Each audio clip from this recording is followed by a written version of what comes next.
Spain.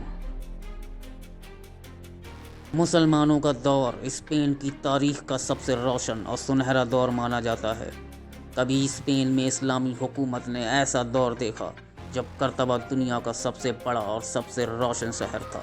कैसे मुसलमानों ने यूरोप की तरक्की की राह दिखाई और फिर कैसे वो अपने ही घर से बेदखल हो गए।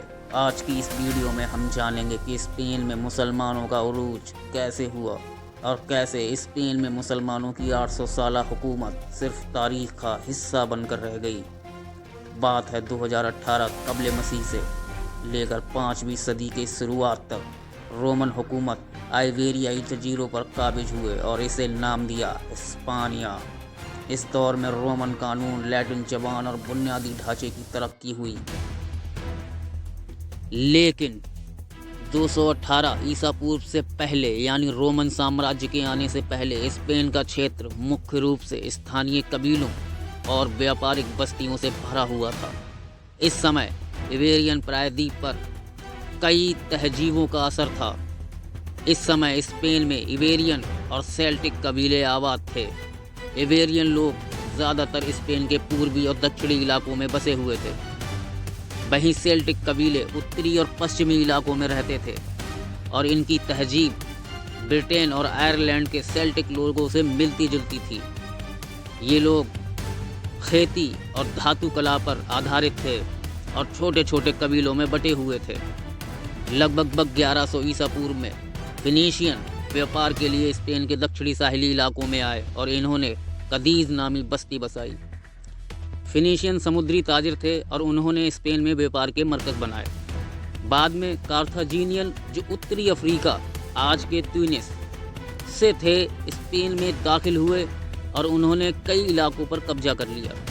कार्थाजीनियन के मशहूर लीडर हैमिलकार बारका और उनके बेटे हैनिबल ने स्पेन के बड़े हिस्से पर हुकूमत की और इसे अपने साम्राज्य का हिस्सा बना लिया। तकरीबन 600 ईसा पूर्व में यूनानी भी स्पेन के पूर्वी साहिलों पर पहुँचे और उन्होंने वहाँ अपने कॉलोनीज़ बनाए, जैसे कि एम्पूरियस।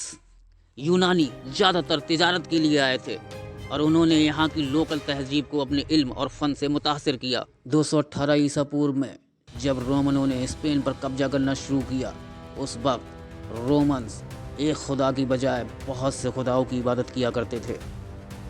जैसे जैसे रोमन साम्राज्य बड़ा हुआ, बादशाहों को भी खुदा का दर्जा दिया जाने लगा और उसके बाद कई बादशाहों को लोगों ने खुदा भी माना। रोमन साम्राज्य बहुत बड़ा था, इसलिए दूसरे मजहबों का भी असर हुआ।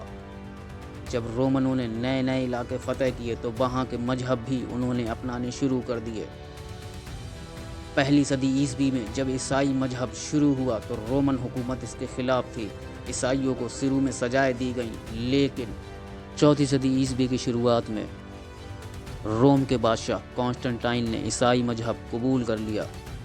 380 ईस्वी में ईसाई मजहब रोमन साम्राज्य का सरकारी मजहब बन गया और पुराना रोमन मजहब ख़त्म होने लगा। लेकिन जैसे जैसे वक्त गुजरा तो आखिरकार 4th सेंचुरी तक ईसाई धर्म पूरे हिस्पानिया पर हावी हो गया। लेकिन जब हिस्पानिया में ये सब हो रहा था, उसी वक्त एक खाना बदोश कबीले की एंट्री होती है, बैसिगोथ्स। इसी बैसिगोथ्स कबीले की वजह से वेस्टर्न रोमन एम्पायर का खात्मा शुरू हो गया। लेकिन कैसे? बैसिगोथ्स गोथ नामी एक बड़े जर्मनी कबीले की एक शाखा थे। ये लोग पहले पूर्वी यूरोप और स्कैंडिनेविया के इलाकों में रहते थे। धीरे धीरे ये लोग पश्चिमी यूरोप में फैल गए। बैसिगोथ एक खाना बदोश कबीला था। 4th सेंचुरी में बैसिगोथ को हुन नामी एक जंगजू कबीले ने अपने इलाके से निकाल दिया। जान बचाने के लिए बैसिगोथ्स ने रोमन एम्पायर से उनके इलाकों में रहने की इजाज़त मांगी। रोमन हुकूमत ने इन्हें अपने इलाकों में बसने की इजाज़त दे दी, लेकिन रोमन्स ने इनके साथ बुरा सलूक करना शुरू कर दिया और इन्हें गुलाम बनाने की कोशिश की।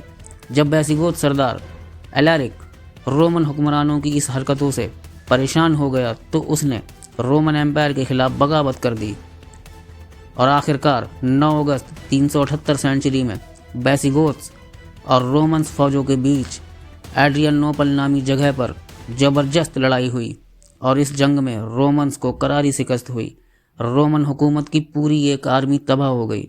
ये रोमन हुकूमत की सबसे बड़ी शिकस्तों में से एक थी, जिस वजह से रोमन हुकूमत हिस्पानिया में कमज़ोर होती चली गई और धीरे धीरे बैसिगोथ्स ने पूरे हिस्पानिया और फ्रांस पर हुकूमत कायम कर ली और उन्होंने अपनी राजधानी टोलेडो को बनाया।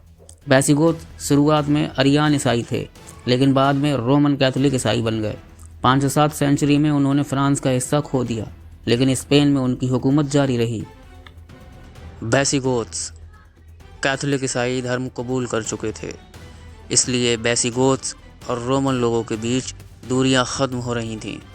654 सेंचुरी में किंग रिकेसबिंड ने लैक्स बैसिगोथ्रम नामी एक कानून बनाया। ये कानून रोमन और बैसिगोथ दोनों के लिए था, जिससे हुकूमत मजबूत हुई। बैसिगोथों ने रोमन तहजीब को अपनाया और लैटिन ज़बान और रोमन कानून को जारी रखा। बैसिगोथ सल्तनत में कैथोलिक चर्च एक बहुत ताकतवर इदारा था, जो सिर्फ मजहबी नहीं बल्कि सियासी मामलों में भी दखल रखता था। चर्च की ताकत बढ़ने लगी और वह हुकूमत में शामिल हो गया। कैथोलिक चर्च और बैसिगोथ बादशाह आपस में जुड़े हुए थे। किसी भी नए राजा को चर्च की मंजूरी लेनी पड़ती थी। अगर कोई राजा चर्च के खिलाफ जाता तो पादरी उसके खिलाफ बगावत कर सकते थे। वक्त बीतता गया और सल्तनत में चर्च की पकड़ और मजबूत होती चली गई। 687 सेंचुरी में एरविक नामी बादशाह की मौत के बाद एक नए बादशाह का इंतखाब हुआ, जिसका नाम था एगिका। ये एगिका एरविक का दामाद भी था और इसे राजा बनाने के लिए चर्च की हिमायत भी हासिल थी। एगिका ने यहूदियों पर सख्तियाँ की और उनके खिलाफ नए नए कानून भी बनाए। 694 सेंचुरी में उसने यहूदियों पर इल्ज़ाम लगाया कि ये लोग मुसलमानों और बाइजेंटीन हुकूमत के साथ मिलकर बगावत कर रहे हैं। उसने हुक्म दिया कि या तो यहूदियों को ईसाई बनना होगा या फिर इन्हें गुलाम बना लिया जाए। बहुत से यहूदियों ने ईसाई बनने का दिखावा किया, लेकिन वे अंदर से बागी थे। सल्तनत में चर्च की बढ़ती दखलंदाजी को देख एगिका ने चर्च की ताकत को कम करने की कोशिश की। उसने चर्च के बहुत से लोगों को हटाया और उनके खिलाफ नए कानून बनाए, जिससे चर्च और बादशाह के बीच दूरियां बढ़ने लगी। एगिका को अपनी हुकूमत बचाने के लिए अंदरूनी बगावतों से लड़ना पड़ रहा था। बैसिगोथ सरदार आपस में लड़ रहे थे। कुछ सरदार बाइजेंटीन हुकूमत से भी मदद मांग रहे थे। एगिका सल्तनत को मजबूत रखने की बहुत कोशिश कर रहा था, लेकिन वह पूरी तरह कामयाब नहीं हो पाया। 207 सेंचुरी में एगिका की मौत हो गई। उसके बाद उसका बेटा विटिजा बादशाह बना, लेकिन वह बहुत कमज़ोर हुक्मरान साबित हुआ। 710 सेंचुरी में रॉड्रिक ने विटिजा से तख्त छीन लिया और ख़ुद को बादशाह घोषित कर दिया। रॉड्रिक की बादशाहत पूरे देश में मान्य नहीं थी। विटिजा के समर्थकों ने उसे गैर कानूनी बादशाह कहा और उसके खिलाफ बगावत कर दी। चर्च शुरू से ही रॉड्रिक के खिलाफ था, क्योंकि उसने ज़बरदस्ती तख्त पर कब्जा किया था। लेकिन उत्तरी अफ्रीका के गवर्नर मूसा बुन नुसैर को स्पेन में चल रहे झगड़ों की खबर थी। Subscribe to be continued.